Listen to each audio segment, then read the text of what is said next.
국회 본회의에서 스토킹 범죄에 대한 반의사 불발 규정을 폐지하는 스토킹 범죄 처벌법 등이 통과됐습니다. 비교섭단체 대표연설에 나선 정의당 배진교 원내대표는 윤석열 정부 1년은 역주행으로 가득한 총체적 파탄이라고 비판했습니다. 국민의힘 김기현 대표가 제안한 국회의원 정수 30명 감축에 대한 당론 추진 움직임을 보이고 있습니다. 김 대표는 국민 대다수가 열망하는 만큼 중간에 포기하지 않을 것이라며 강한 추진 의지를 드러냈습니다.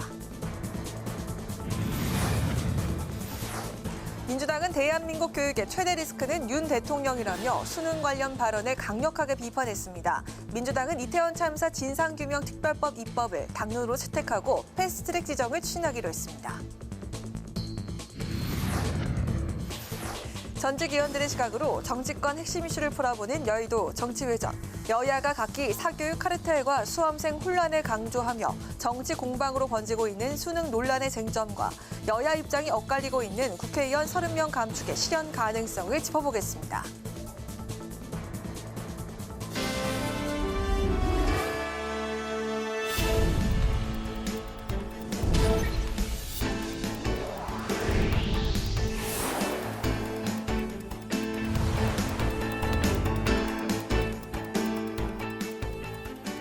여러분 안녕하십니까? 6월 21일 수요일 국회 라이브 6 시작하겠습니다.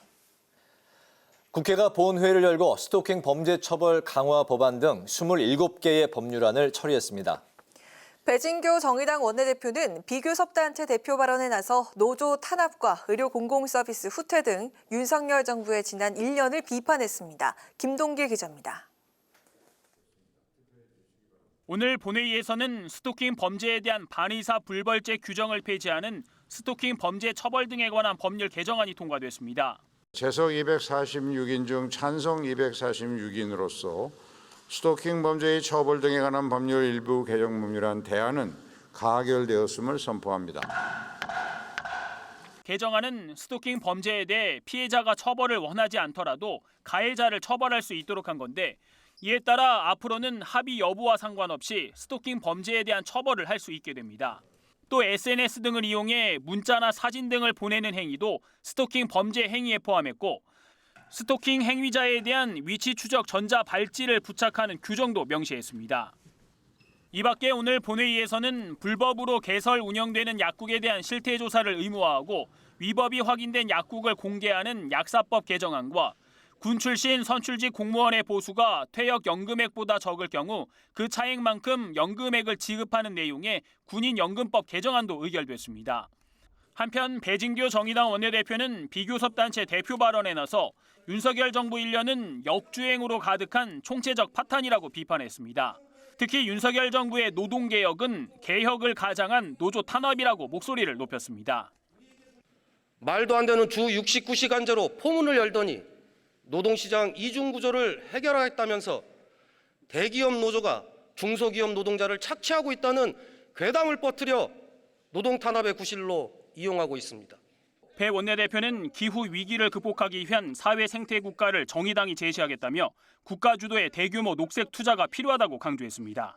국회 방송 김동길입니다.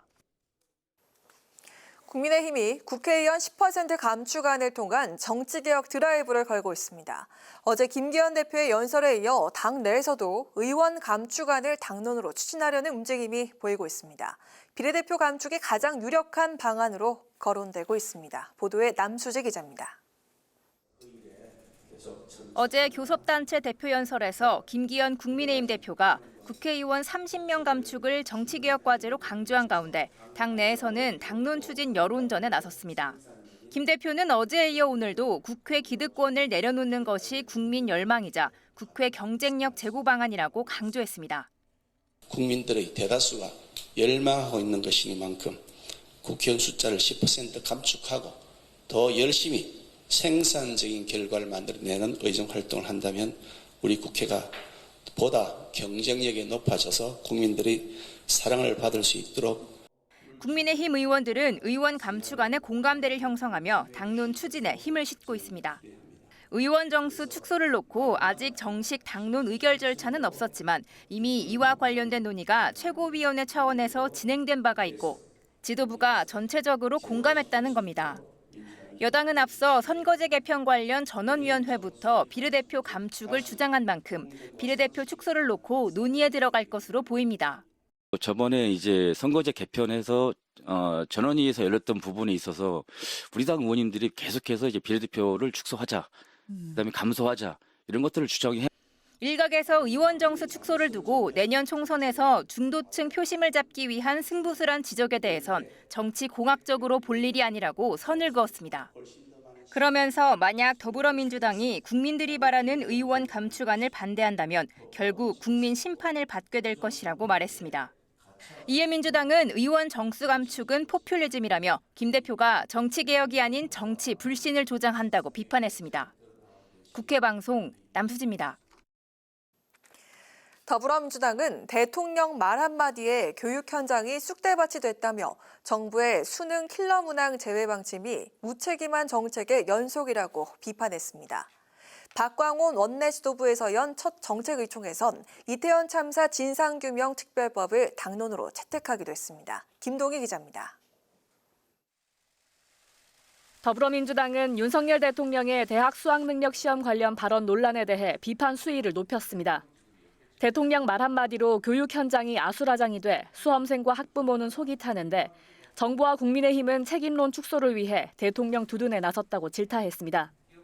이재명 대표는 대통령이 대혼란을 초래하고 나몰라라 하는 건 무책임하다며 정책을 원점 재검토하라고 촉구했습니다. 지금 대한민국 교육의 최대 리스크는 윤석열 대통령인 것 같습니다. 제도를 바꾸려면 정말로 깊은 고심, 연구 끝에 혼란이 없도록 안정적으로 준비해야 한다는 말씀을 다시 한번 드립니다. 민주당은 또 입시 제도를 4년 전에 공표하는 법을 대통령이 알고 있었는지 이주호 교육부 장관이 답해야 한다고 지적했습니다. 박광원 원내지도부 출범 후 연 첫 정책의원총회에서는 이태원 참사 진상규명 특별법을 당론 법안으로 채택하고 오는 30일 본회의에서 신속 처리 안건으로 추진하기로 했습니다. 지금까지도 유가족분들과 국민들이 원하는 기본적인 사항들이 진전이 되고 있지 않은 상황이고 이런 상황에서 6월 내에 본회의 신속 처리 안건으로 지정되지 않으면 이 특별법이 통과되기 어려운 여러 가지 국회 내 여건을 고려한 것입니다. 민주당이 추진하던 법안 중심으로 논의 중이고 여야 협의로 의결하는 법안을 만들 것이라고 설명했습니다. 정책의총에서 민주당은 후쿠시마 오염수 방류에 대한 규탄 공세를 이어갔습니다. 국제원자력기구의 오염수 검증에 대한 신뢰도에 문제를 제기한 데 이어 호주와 피지 등 오염수 방류 이해 당사국인 태평양 도서국에 민주당 명의의 오염수 방류 대응 협조 서한을 보낸다는 방침입니다. 국회 방송 김동희입니다. 국회 과학기술정보방송통신위원회가 오늘 법안심사 소위원회를 열고 우주항공 전담조직 설치와 운영에 관한 특별 법안 등을 심사했습니다. 소위에서는 우주개발진흥법 개정안 등 우주항공 정책 관련 법안 5건이 상정됐는데 전담 조직의 필요성과 설치 방법, 기준 등의 내용이 담겼습니다. 이 밖에 광주과학기술원에 과학영재학교를 설립할 수 있도록 법적 근거를 마련하는 개정안 등 16건의 법안도 심사했습니다. 국회 국토교통위원회는 청원심사소위원회를 열고 개정주택법 청원 등 4건을 심사했습니다. 개정주택법 등 개정부동산 거래 신고 등에 관한 법률 폐지에 관한 청원은 수도권 분양가 상한제 적용 주택 입주자에 대한 실거주 의무 부여 폐지를 요청했습니다. 또 주택거래제 신고제는 국민의 개인정보 자기결정권을 침해할 우려가 있다며 관련 규정의 폐지가 필요하다고 밝혔습니다.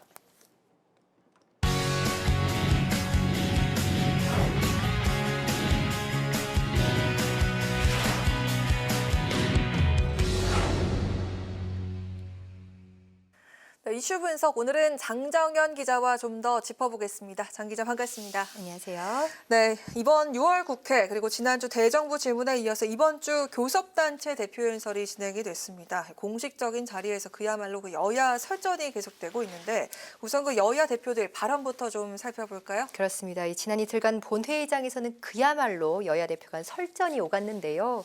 먼저 그제 교섭단체 대표연설 포문을 연 이 이재명 대표 불체포 권리를 포기하겠다 이렇게 공개적으로 선언하면서 시작됐습니다. 이 구속영장이 청구되면 직접 출석해서 이 영장 실질 심사를 받고 이 검찰의 무도함을 밝히겠다 이렇게 말한 이 대표는 압수수색, 구속기소, 정쟁의 첫 글자를 딴 압구정 정권이라고 정부 여당을 표현하면서 강하게 비판했는데요. 여기에 김기현 대표는 어제 아주 강렬한 목소리 톤으로 맞불 형식의 연설을 펼쳤습니다. 이 대표 이미 여러 차례 말로 국민을 속였다. 불체포 특권을 어떻게 포기할지 구체적 실천 방안을 밝혀라 이렇게 나왔는데요. 더 나아가서 아예 국회가 불체포 특권 포기를 서약하자 이렇게 민주당을 압박했는데 이재명 대표를 비롯해 이 농래, 윤관석, 이성만 의원 등 민주당 소속이거나 적을 두었던 의원들의 이 체포동의안이 부결된 것을 겨냥했습니다. 이재명 대표가 압구정 정권이라고 정부 여당을 표현한 데 대해서는 민주당을 사돈 낱말 정당이라고 맞받았는데요. 여야 대표의 설전 장면부터 한번 보시겠습니다. 압수수색, 구속기소, 정쟁에만 몰두하는 윤석열 정권을 두고 압구정 정권이라는 비판이 공감되지 않을 수가 없습니다. 사법 리스크, 돈봉투 비리, 남탓 전문, 말로만 특권 포기, 사돈 낱말 정당 대표로서 하실 말씀은 아니었습니다. 네, 영상을 보니까 그 여야 설전 기세가 정말 대단한 것 같습니다. 뉘앙스는 달랐지만 여야 모두 불체포 특권 포기를 말했는데 국회 차원의 불체포 특권 포기 서약으로 이어질지가 관건입니다. 어떻게 될까요? 네, 이 불체포 특권은 헌법이 규정하고 있는 국회의원의 권리입니다. 현행범인 경우를 제외하고는 국회의원은 회기 중에 이 국회의 동의 없이는 체포, 구금되지 않는다는 권리인데요. 이 국회의원에 대한 이 부당한 탄압을 막는 장치인데 이 방탄용이라는 부정적인 시각도 존재합니다. 사실상 개헌이나 적어도 국회법 개정이 필요한 부분인데 이 대표가 불체포 특권 어떻게 포기할 것이냐가 국민의힘의 입장인데요. 이미 국민의힘에서는 국회의원이 체포 동의안을 수용하거나 일정 기간 국회를 열지 않도록 요청하는 의사를 의장에게 서면으로 제출하는 방식으로 불체포 특권을 포기하는 절차를 규정한 국회법 개정안을 내놓았고 이번에 김기현 대표 또한 의원 모두가 포기 서약서를 서명해 그 의지를 보여주자고 나섰는데요. 민주당은 이 대표가 본회의 연설을 통해 이 불체포 특권을 언급한 것 자체가 대국민 약속이라는 입장이고요. 또 국회 의사 일정을 조정하는 방식으로 비회기를 만들어 법원에 자진 출두하는 방식의 이 불체포 특권 포기를 검토하고 있는 것으로 알려졌습니다. 국회 특권 내려놓기 차원에서 여러 차례 이 불체포 특권 폐지 논의는 있어 왔지만 실행되지 않았는데요. 이번 21대 국회 들어 제1당 대표의 이 검찰 소환이라는 사상 초유의 사태로까지 상황이 전개되면서 현재 불체포 특권에 대한 국민적 관심은 매우 높은 데다가요.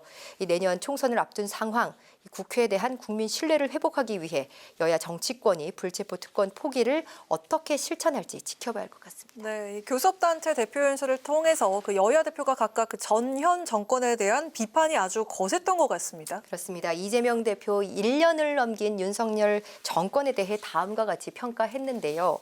민생과 경제, 이 정치, 외교, 안전 5개 분야를 모두 포기했다고 사실상 낙제점을 줬습니다. 반면에 김기현 대표는 정권 교체라는 역사적 심판을 받고도 국민을 실망시킨 이 문재인 정권 5년에 대한 반성과 사과는 찾아볼 수 없다고 비판하면서 맞받았는데요.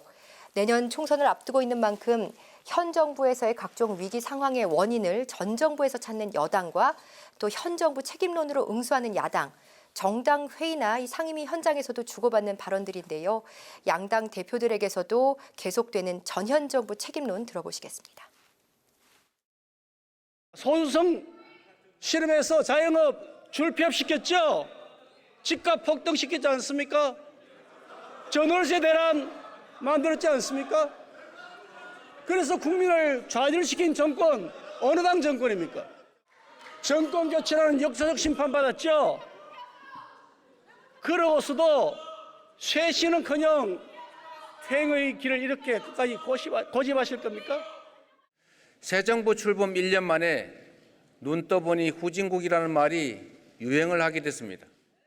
새 정부 출범 1년 만에 윤석열 정권은 민생, 경제, 정치, 외교, 안전을 포기했고 국가 그 자체인 국민을 포기했습니다. 상대당의 그 고성이 대단한 것 같습니다. 자, 오늘은 그 정의당이 비교섭단체 대표 발언을 펼쳤는데 이 정의당 입장에서 봤을 때 앞선 거대 양당 대표들의 설전을 어떻게 봤을까요? 네, 이 배진교 원내대표가 여야를 향해서 이 서로의 아픈 부위를 사정없이 후벼 팠다 이렇게 평가했습니다. 그러면서 이 총선을 10달 앞둔 국회는 전쟁터처럼 뜨겁지만 국회 밖 민심은 싸늘해지고 있다. 이런 정치 그만하자 이렇게 주장했는데요.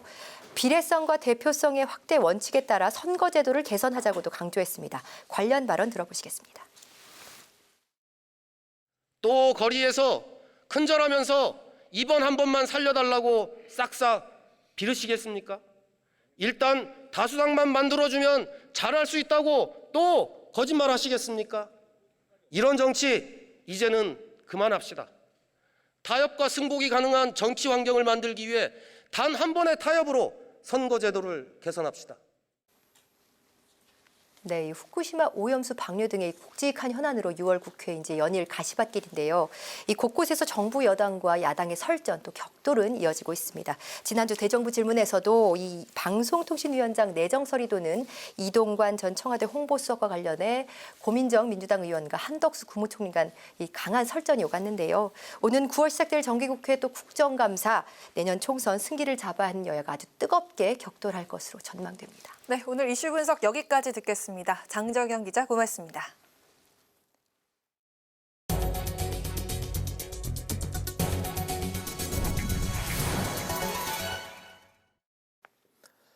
국회 정치개혁특별위원회가 상임위 차원의 선거제도 개편 논의를 다시 시작했습니다.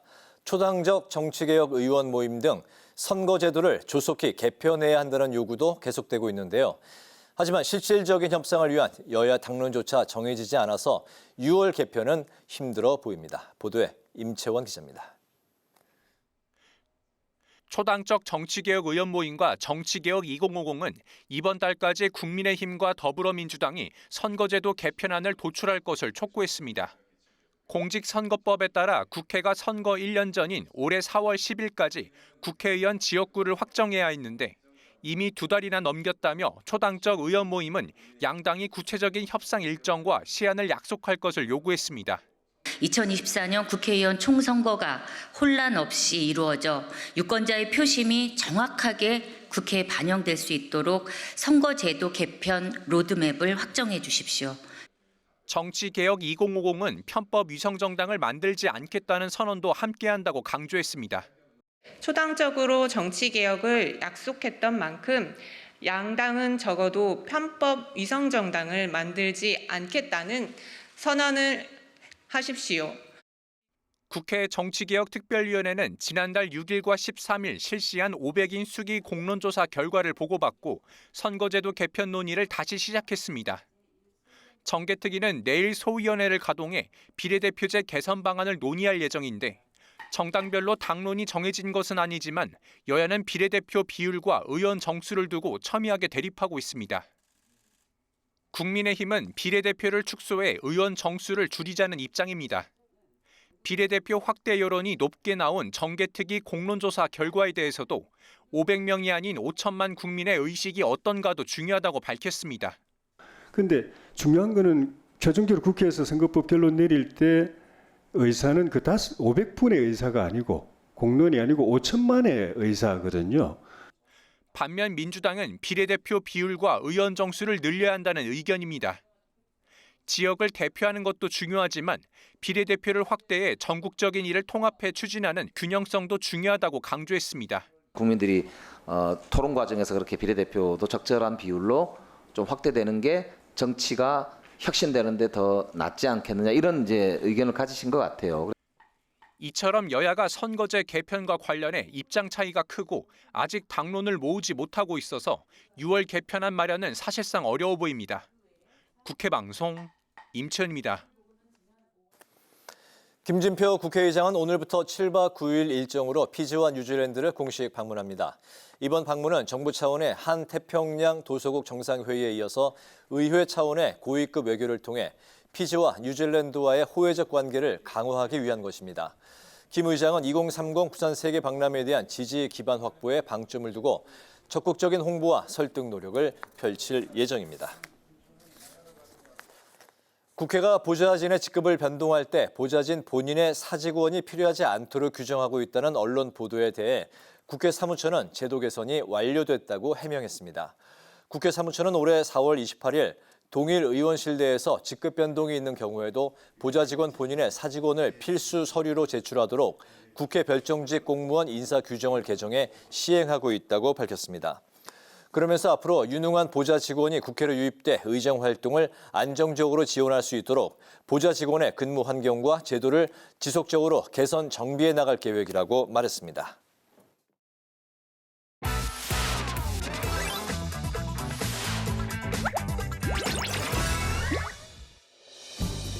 (6월 21일) 강아랑이 전해주는 정치권의 뜨거운 말말말 강아랑의 정치랑입니다. 오늘 첫 번째 주제는 의원 수 축소입니다. 김기현 국민의힘 대표가 국회 교섭단체 연설에서 국회의원 정수를 축소하자고 제안했습니다. 10% 줄여도 국회 잘 돌아갑니다. 아무 문제 없습니다. 엉뚱한 정쟁 유발하는 것, 포퓰리즘의 골mar을 그 시간에 진짜 할 일 하면 됩니다. 결정적 변화를 표로 내건 김기현 대표는 국회의원 의석수를 현재 300석에서 270석으로 줄이자고 제안했습니다. 여권에선 김 대표 의견에 힘을 실어주면서도 국회의원의 정수 축소 방향을 비례대표로 잡아가는 분위기입니다. 비례를 축소하거나 없애는 식으로 전체 의석을 줄여야 되는 것 아닌가 생각합니다. 이 아젠다에 대해서 국민 여론의 지지가 상당히 높다는 측면하고 당론으로 채택될 가능성이 상당히 높아 보입니다. 총 비례대표 47석 중에 30명 감축하면 그래도 17석은 좀 남거든요.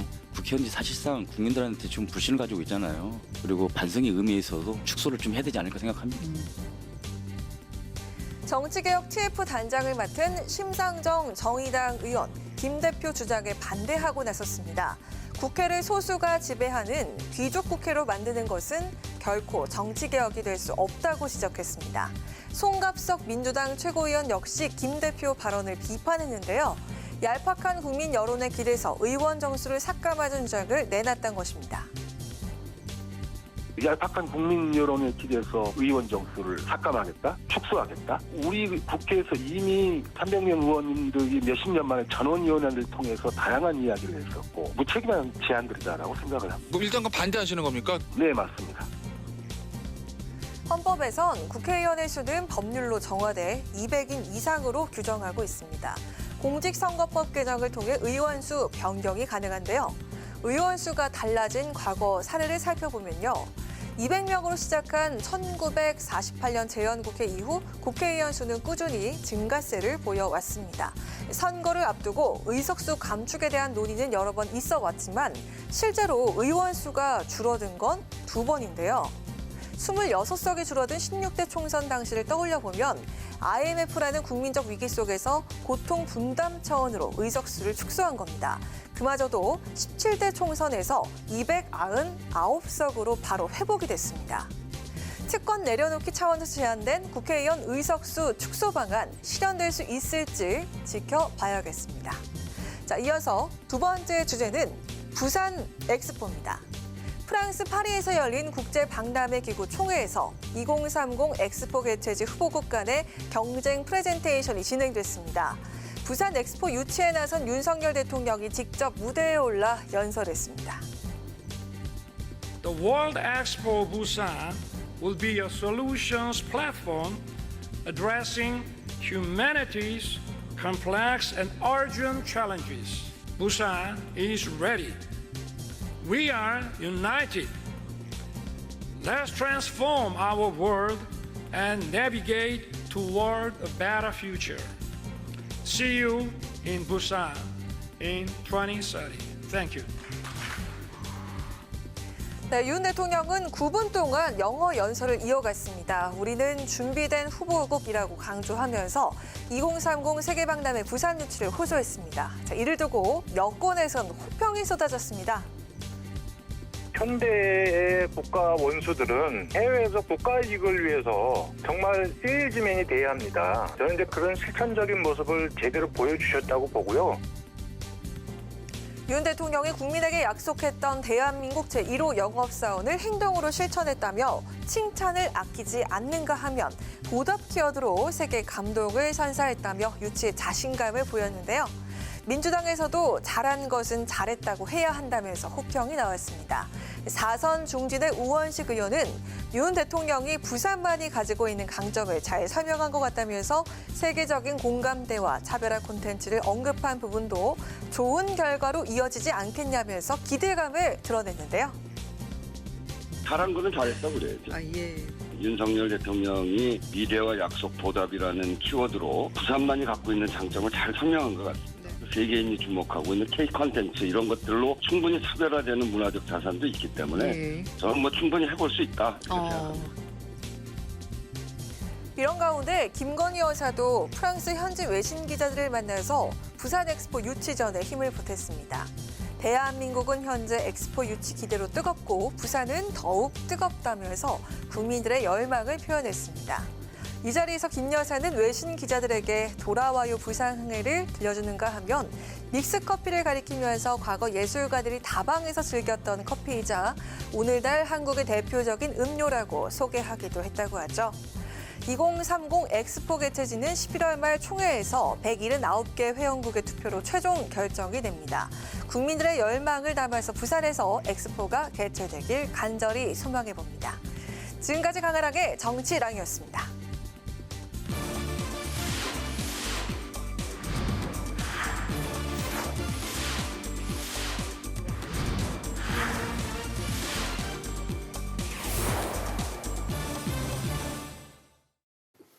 네, 여야 전직 의원과 함께 정치권의 가장 뜨거운 쟁점에 대한 양측의 이야기를 들어보는 시간, 여의도 정치 외전 시간입니다. 오늘도 신경민 전 더불어민주당 의원, 신성범 전 새누리당 의원 두 분 모셨습니다. 어서 오십시오. 반갑습니다. 안녕하세요. 네. 어제 그 프랑스 파리에서 윤석열 대통령의 그 영어 유치, 그 부산 엑스포 유치 프레젠테이션이 있었는데 두 분 다 뭐 보셨습니까? 네, 맞습니다. 네, 발음이 뭐 좋았습니까? 왜 그렇게 여쭤봤냐면 뭐 여당은 늘 대통령에 대해서 이제 뭐 호의적이고 이제 칭찬을 하는데 이번에 그 좀 이례적으로 야당에서도 대통령의 그 영어 연설에 대해서 괜찮았다, 좋았다 이렇게 이제 칭찬을 했거든요. 이런 게 이제 좀처럼 볼 수 없는 상황인데 정말 잘했던 것인지 예, 그 분위기 좀 어땠습니까? 예. 한국에서 외국을 나가지 않고 영어를 한 사람의 수준으로서는 괜찮은 거죠. 네. 네, 뭐 한국식 액센트인 것은 뭐 분명한데 영어를 네이티브하게 할 수는 그러니까 매우 어려운 일이고요. 그렇죠. 네. 이제 우리식으로라도 하더라도 분명하게 자기 얘기를 하는 그런 태도 이런 게 중요한데 윤 대통령은 뭐 그런 건 갖춘 것 같아요. 이제 본인은 팝송 잉글리시라고 얘기를 하는데 뭐 이 영향을 받았겠죠. 네. 하여튼 그 정도로 한국식 영어로라도 본인의 얘기를 대통령으로서 국제 무대에 나가서 충실하고 정직하게 했다는 거에는 점수를 줘야죠. 네, 네. 알겠습니다. 제가 보면 뭐 영어 발음이나 영어를 잘하는 것이 중요한 건 아니잖아요. 그러니까 외국인들도 볼 때 한국 대통령한테 뭐 아주 뭐 이상한 영어를 아주 완벽하는 걸 기대하지 않을 테고 대통령이 국가를 대표해서 대한민국은 대통령이 참석해서 직접 영어로 PT를 한다는 사실이 중요했다. 내용도 보면 제가 보기엔 괜히 괜찮았어요. 뭐냐면 보십시오. 네. 왜 부산 엑스포가 중요하냐. 역대 엑스포가 뭐가 다르냐. 2030년엔 경쟁의 논리에서 연대의 가치로 관점을 전환하는 그런 엑스포가 될 거다. 왜 그러냐. 우리의 전쟁의 황폐를 딛고 그래서 이제 대한민국은 첨단 산업과 혁신 기술의 대명사가 됐다는 취지였고 부산은 결국 유라시아로 가는 관문, 게이트웨이다. 이런 표현을 쭉 쓰더라고요. 이런 걸 굉장히 어필을 할 만하다. 무엇보다도 대통령이 나온 이유가 우리 대한민국은 정부와 기업, 시민, 심지어는 제외 국민들도 한마음이 돼서 엑스포 유치를 원한다는 이 대목이 제가 보기에는 외국인한테는 어필하는 대목이 있는 거예요. 그러니까 4대 기업, 뭐 삼성전자, SK, 현대자동차, 뭐 LG 전부 다 달라붙어 사고 있잖아요. 이런 건 아마 어필하는 데 뭐 있을 거라고 보여지고. 그럼 다른 나라에는 어떻게 했느냐. 저도 궁금해서 보니까 기사가 별로 없는데 사우디아라비아는 그러니까 그 유명한 빈 살만이 왔더라고요. 왔는데 PT는 안 하고 오히려 6명이 PT를 했는데 3명이 여성이었대요. 여성 중에 1명이 보니까 미국에 있는 사우디아라비아 대사인데 여자예요, 여자. 네. 왕족이에요, 왕족. 70 젊은 여자. 그러니까 굉장히 보수적인 이슬람 국가인데 우리는 그렇게 안 한다라는 취지로 해서 그렇게 하는 것 같고 이탈리아도 아마 총리가 프랑스 왔는데 총리가 뭐 PT했다는 이야기 못 들어봤고 우리는 대통령이라는 요소로 대통령이 직접 했다. 이걸로 먹고 들어가려고 작전을 짠 것 같아요. 네네, 알겠습니다. 어쨌든 그 대통령의 그 외교적인 그런 노력, 그리고 이제 뭐 여야 의원 또 7명이 현장에 참석했다고 했는데 이런 노력들이 부산 엑스포 유치로 이어지길 기대해 보겠습니다. 윤 대통령이 이제 그 프랑스 파리에서 이렇게 호평을 받는 동안에 또 윤 대통령이 떠나기 전에 남겼던 말 한마디가 국내에서는 또 일파만파 여러 가지 이제 또 논란을 낳고 있는데 그 수능 문제죠. 그 여당은 킬러 문항과 또 사교육 이권 카르텔이다. 야당은 말 한마디로 인해서 혼란과 뭐 여러 가지 문제를 낳고 있다. 이렇게 이제 공세를 펴고 있는 상황인데 사실 뭐 교육 문제는 굉장히 풀기가 어렵고 조금만 문제가 평이하게 나가도 물수능 아니냐. 조금 어려우면 또 불수능 아니냐. 수험생들이 이제 그 혼란에 빠지기가 굉장히 쉬운데요.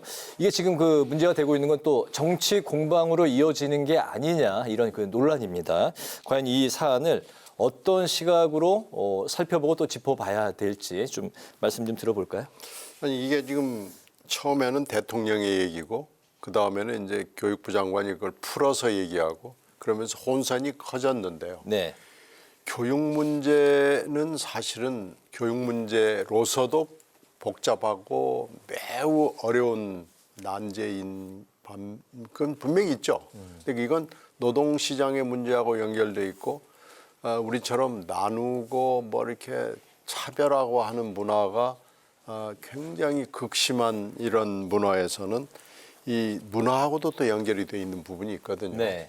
근데 이런 문제를 너무 쉽게 대통령이 참전을 한 게 아니고 이끌어가는 거예요. 아예 전쟁을 이끌어가고 지금은 또 이게 더 확전이 돼가지고 교육 이권 카르텔 수사 문제까지 얘기를 나오고 있습니다. 네. 이렇게 되면 뭐 감사 수준이 아니에요. 이제는 대학국장 목을 쳐내고 무슨 평가원에 감사를 하고 이런 수준이 아니고 이제는 뭐 수사까지 나오고 이러면은요. 이거 이제 이 정도면은 갈피를 잡을 수가 없습니다. 그런데 지금 학교는 각종 학교가 있죠. 또 수준도 전부 다른 학교들이 수천 개가 있죠. 과목 여러 개죠. 수준이 또 뭐 보통 다른 게 아닌데 네. 이 문제를 지금 마무리할 수가 없습니다. 지금 시간은 얼마 남지 않았고요. 이런 상황에서 이걸 아마 어떻게 방향을 잡아서 마무리를 할 수 있을지 아마 지금 난감할 겁니다. 이 혼선을 빨리 마무리하는 길을 지금 찾아야 됩니다. 이렇게 문제를 키워놓고 이걸 좀 어떻게 마무리를 할지 저는 좀 난감해요. 그 연초에 이런 화두를 던지지 않고 수능 이제 5개월 남긴 시점에서 나왔기 때문에 더 이제 일파만파 확산되고 있는데 요 시점 타이밍 얘기가 많이 나오고 있네요. 아쉬운 대목은 분명히 있다는 전제로 하고 그럼에도 불구하고 그러면 이게 어떻게 정치적으로 보면 우리 뭐 정치 토크니까 보면은 네. 처음에는 굉장히 윤석열 대통령과 여권이 공격을 당하다가 어떻게 보면은 킬러 문항, 초고난도 질문 이 문제 나오면서 조금은 어떻게 보면 비슷해지는 양상이 왜 그러냐면은 여야를 막론하고 좀 교육을 좀 생각하는 사람들은 킬러 문항을 폐지하는 게 맞다는 이걸 한 거예요. 그래서 이재명 대표도 대선 후보 시절에 킬러 문항 없애자고 공약을 했던 거예요. 심지어는 사교육 걱정 없는 사회라는 굉장히 진보 성향의 학부모 단체도 킬러 문항 없애야 된다는 이야기를 다 했던 거란 말이에요. 뭐가 남냐? 그러니까 이 문제는 이제 저도 베베 꼬아서 교수도 못 푸는 문제를 가지고 학생들을 변별력을 가른다는 이거는 말이 안 된다는 것은 상식처럼 돼 있다. 그럼에도 불구하고 남는 문제. 그러면 그거는 야당이 안 좋은 거예요. 야당은. 당신도 옛날 그런 이야기 한 것 아니냐. 그럼에도 불구하고 대통령과 여당의 부담은 뭐가 있냐면은 말씀하신 대로 5개월 남겨놓고 왜 대안도 정확하지 않으면서 왜 문제 제기를 하는 바람에 혼선을 초래하느냐. 이 대목은 아픈 대목이 좀 남아있는 거예요. 네. 그러니까 뭐랄까 대통령이 그렇게 중요한 문제였다면 일찌감치 부총리, 교육부 장관한테 지시를 정확히 내리든지 아니면 계속 챙겨서 했으면 됐을 것을 작년 연말에 시색했다고 하지만 결국은 따지고 보면 교육부총리라든지 대학국장이라든지 교육과정평가원의 3투가 안 돼요. 대통령 지시가. 네. 그렇다 하더라도 그 과정의 문제점은 좀 지적을 당할 만하다고 저는 봐요. 그리고 또 하나는 이 정도라면 뭐랄까 남는 문제는 결국은 9월 달에 모의평가 그 11월 26일 날 나오는 문제가 적어도 연말쯤 돼서 지난번에 돌이켜보면 6월 달에 일어났던 일이 도움이 됐다. 예를 들어서 교정하는데 문제를 교정하는데 도움이 됐다고 나올지 아니면 이번에도 물승링이었냐 아니면 준킬러 문항이 너무 많아가지고 오히려 이상해졌냐는 소리가 사후평가적으로 나온다. 이 대목을 유심히 봐야 되겠다. 이런 생각을 합니다. 네, 알겠습니다. 어쨌든 그 수험생들이 남은 기간 동안 정리를 잘 할 수 있도록 교육부 당국과 이제 정부 당국에서 뭔가 좀 그 투명하고 이해가 쉽게 갈 수 있는 그런 또 정책이 지침이 내려지길 바라겠습니다. 이번 주에는 또 이제 고 여야 여야 대표가 이제 교섭단체 대표 연설을 했는데 먼저 그 여당의 상황을 보면은 김기현 대표가 어제 교섭단체 연설에서 의원 수를 줄이자 의원 30명 감축을 언급을 했습니다. 여당이 당론 채택도 가능하다면서 여론몰이에 나서고 있는 상황인데 하지만 야당이 이제 반대하고 있는 상황입니다. 그리고 이제 조금 전에 정치톡에서도 살펴봤지만 역대 의원 수가 줄어든 케이스가 단 두 번밖에 없었기 때문에 이게 과연 실현 가능성이 있는 것이냐 이야기가 나오고 있는 상황입니다. 이게 어떤 의도, 어떤 상황에서 김기현 대표가 의원 감축 30명을 이야기한 것인지 좀 들어보겠습니다. 이 얘기를 지금 처음 한 게 아니잖아요. 네. 몇 번 했어요. 계속 해왔죠. 네. 근데 국힘당 그러니까 여당 내부에서도 아마 찬성하는 목소리가 나오질 않아요. 이 정도 대표 연설까지 했으면은 여기저기서 메아리가 있어야 되는데 조용하잖아요. 이건 무슨 얘기냐? 여당 안에서도 그게 되겠어? 그 또 하나는 국회 정개특위가 지금 있잖아요. 우리도 여러 차례 이 자리에서 다뤘습니다만은 정개특위에서는 바로 또 반대의 목소리가 나왔잖아요. 네. 그 서울대학교 교수 한 분이 여론조사를 해봤더니 줄이자는 얘기는 한 사람도 못 들어봤다. 오히려 늘려야 된다. 네, 오히려 이게 늘려야 된다는 얘기가 정개특위 안에서 꾸준히 나왔습니다. 네. 그 늘려야 된다는 근거는 또 몇 가지 있어요. 저희들이 여러 번 토론을 했어요. 그러면 어디를 현실적으로 그럼 줄일 수 있느냐? 못 줄입니다. 근데 계속 얘기를 하는 거예요. 그러면서 하는 얘기가 지역구는 못 줄이니까 비례를 줄이자. 그러는데 비례가 지금 현재 47명이에요. 그러면 30명 줄이면 비례가 17명 남는 거 아니에요. 그럼 비례는 명색이 퇴색하는 거죠. 네. 그러니까 이리 가도 안 되고 저리 가도 안 되는 것을 김기현 대표가 뭐에 필이 꽂혔는지는 모르겠는데 계속 이렇게 혼자 지금 메아리 없는 산에 올라가서 혼자 허공에 대고 외치는 달밤에 체조하는 격입니다. 이건 되지도 않을 뿐더러 자당 내에서도 아무 메아리가 없는 얘기를 그냥 정치적 명분만 쌓는 거예요. 네. 그러면서 찬성하는 박수치는 국민들이 많다 이런 건데요. 글쎄 뭐 그걸 노리는 건지 잘 모르겠습니다. 이 김 대표의 입지가 좁다 보니까 존재감을 이런 걸로 높이려고 하는지 의도를 잘 모르겠어요. 의원 감축에 대한 발언 의도, 신성범 의원님. 의도는 말씀하신 대로 국민들이 박수 치니까 박수 치는 사안이잖아요. 국회의원 숫자 줄여야 된다. 어제 그저께 이야기 생각해 국회의원 숫자 줄이자. 의원들로 무노동 무임금 원칙으로 가자. 또 불체포 포기를 여야 의원들 전부 다 서명해서 공동 선언하자. 이 세 가지란 말이에요. 네. 세 가지 다 어떻게 보면 현재 국민들이 국회에 대해서 요구하는 대목이잖아요. 자, 의원수 줄이라, 일 안 한다, 무노동 무임금, 불체포 포기 이런 건데 저도 뭐 현실 정치를 했던 입장에서 과연 저걸 줄일 수 있을까 의원 정수를 저도 회의적이에요. 왜 그러냐면은 지역구에 지금 뭐 참 이게 제 옛날 지역구만 하더라도 군이 지금 4개예요. 산청, 함양, 거창, 합천. 네. 4개 합하면 경상남도 면적의 절반이에요. 인구 18만에 유권자 16만이 넘어요. 근데 이렇게 되는 거하고, 근데 서울에서 예를 들어서 동 몇 개만 하면 10몇만 되고, 그런데 뭐 이런 거예요. 그러니까 이게 지역 대표성이라는 거의 없는 마당에 지역구 의원을 줄이는 것은 제가 보기에 거의 불가능하고, 결국은 말씀하신 대로 비례대표를 줄이는 건데, 줄이려 그러면 또 민주당이나 정의당이나 시민단체 쪽에서 강력히 반발하고, 이것을 우리 국민의힘만으로 뛰어넘을 수 있을까는 좀 회의적이죠. 회의적. 알겠습니다. 김기현 대표의 의원 30명 감축 이야기가 나온 반면, 그 전날 이재명 대표는 교섭단체 대표 연설에서 불체포 특권 포기 선언을 했습니다. 그리고 이제 그 후속 조치로 7월 말에서 8월 초에 국회를 열지 않겠다고 이제 했는데요. 송영길 전 대표가 오늘 한 라디오 방송에 나와서 불체포 특권 포기는 야당 포기고, 그리고 이제 검찰 독재 정권에 대한 투항이다, 이렇게 이제 비난을 했습니다. 이재명 대표의 불체포 특권 포기 발언, 배경을 포함해서 좀 전체적으로 어떻게 보셨습니까? 일단 이재명 대표는 법률적, 그러니까 검찰이나 법원하고 연결되는 법률적으로는 배팅을 한 겁니다. 그러니까 지금 검찰이 보니까 뭐 신통치 않은 거예요. 증거도 별로 없는 것 같고, 지금 법원하고도 이미 재판이 시작이 돼서 2건이 진행이 되는 거 보니까 검찰에서 내놓는 증거도 별거 없고, 법원하고 한번 맞짱을 뜰 수 있겠다라고 지금 판단을 한 거죠. 그리고 이미 기소가 돼가지고 재판을 받고 있는 것이 있기 때문에, 또 추가 기소를 해서 영장을 친다고 하더라도 방어권 논리상으로 봤을 때 뭐 이건 구속하고 저건 구속 안 하고 뭐 이렇게 하는 게 좀 쉽지가 않아요. 법률적으로. 그래서 법률적으로 검찰, 법원 등등하고 이렇게 한번 딜을 해볼 수 있겠다, 싸워볼 수 있겠다라고 판단하고요. 더 중요한 건 정치적인 건데요.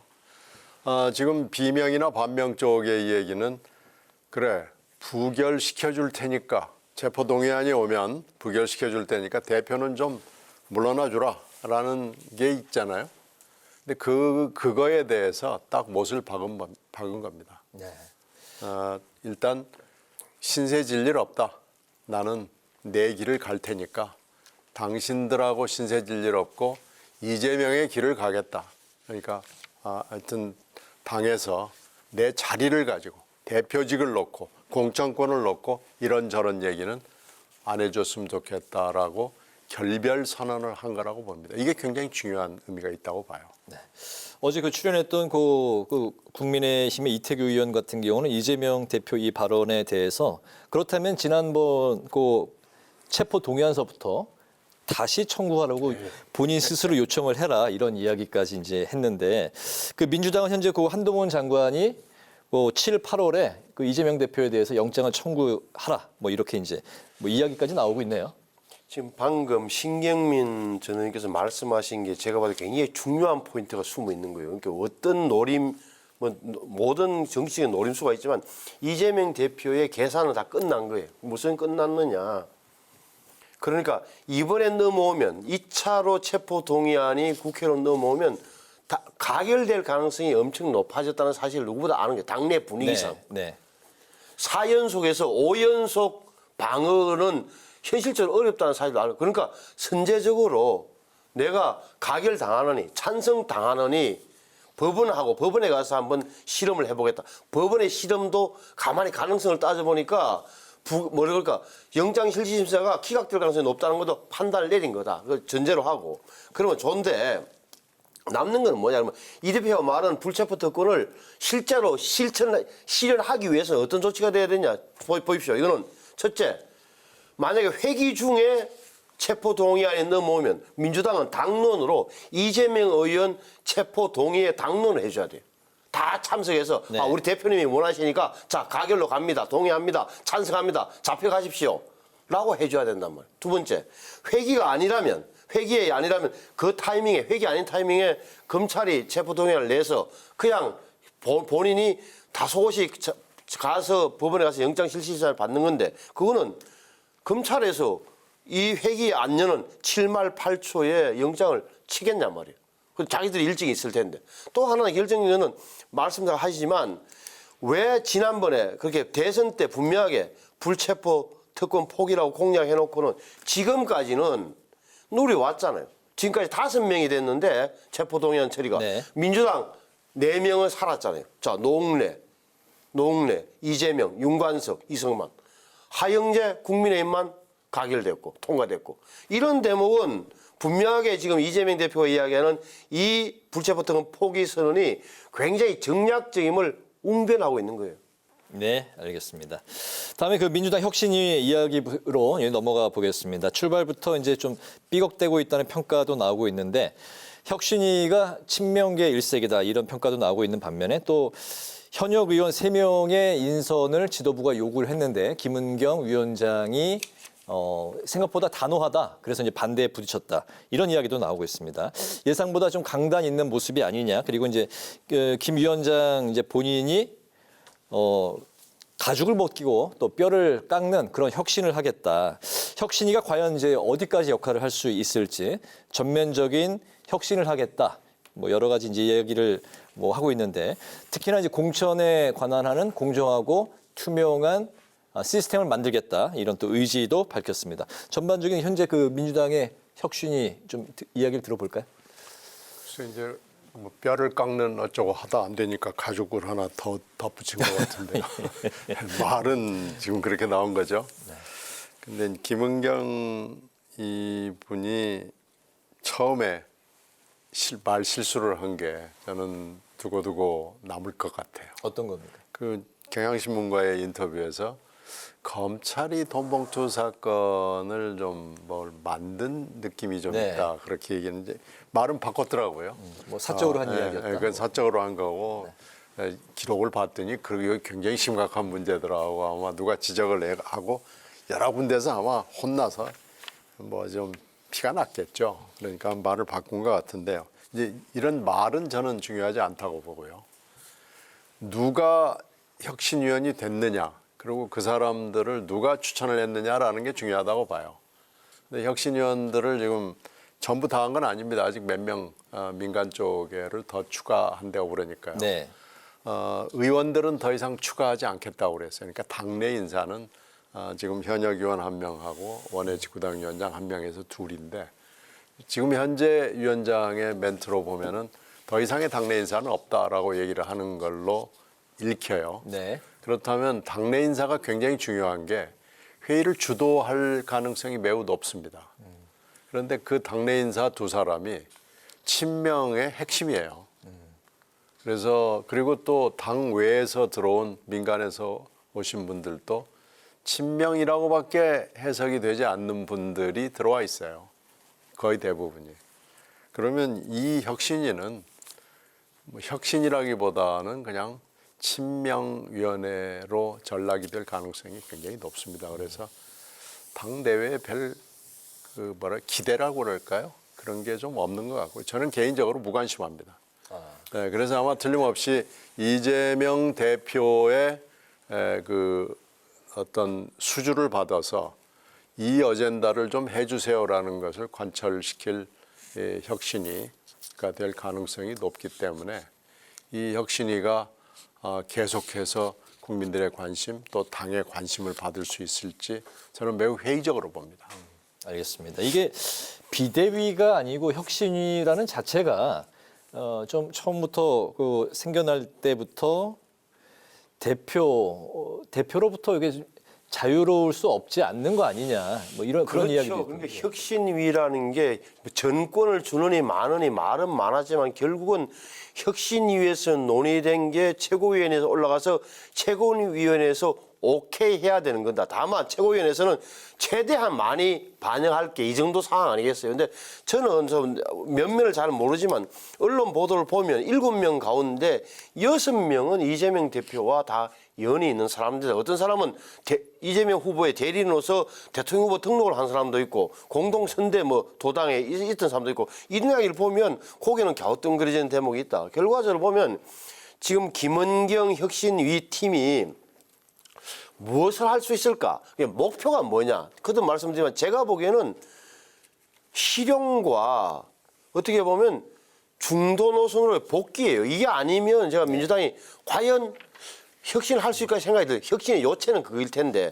저게 안 되고 만약에 이재명 대표를 옹이하는 걸로 귀결이 될 조짐이 보이면 당내에서 가만히 있겠습니까? 그러다면 다시 한 번 더 비대위로 가자. 그렇게 혁신위의 역할이 비대위를 끌어내는 것, 비대위를 만드는 것.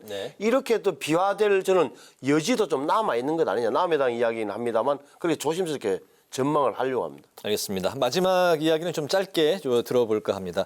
이낙연 전 대표가 이제 이번 24일이 이제 토요일이죠. 주말에 이제 귀국을 하는데 그렇기 때문에 친낙계를 중심으로 친 이낙연 대표계를 중심으로 비명계가 결집할 수 있는 거 아니냐 이런 이야기에 대해서 어떻게 생각하십니까?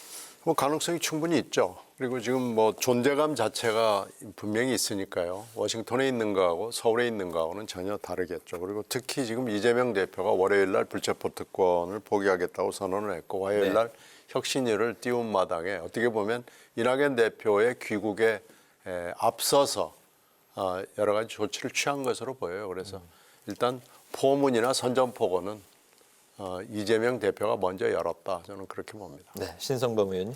저는 뭐 이낙연 전 대표의 파워, 그러니까 정치적으로 어느 정도 힘을 발휘할 거냐. 결국 저는 뭐 거듭 말씀드리지만 호남 민심에 달려 있다고 봅니다. 호남 민심이 결국은 또 수도권까지 이어질 텐데 이 대목에서 이낙연 전 대표의 영향력이 과연 있을까 하는 대목에 대해서는 저는 뭐 좀 판단을 유보하려고 합니다. 알겠습니다. 오늘 여의도 정치회전 이제 마치겠습니다. 지금까지 신경민 전 더불어민주당 의원, 신성범 전 새누리당 의원과 함께 오늘 여의도 정치회전 꾸며봤습니다. 두 분 오늘 말씀 잘 들었습니다. 감사합니다. 네, 고맙습니다. 네, 오늘 국회 라이브 6도 여기서 마치겠습니다. 시청해 주신 여러분 고맙습니다.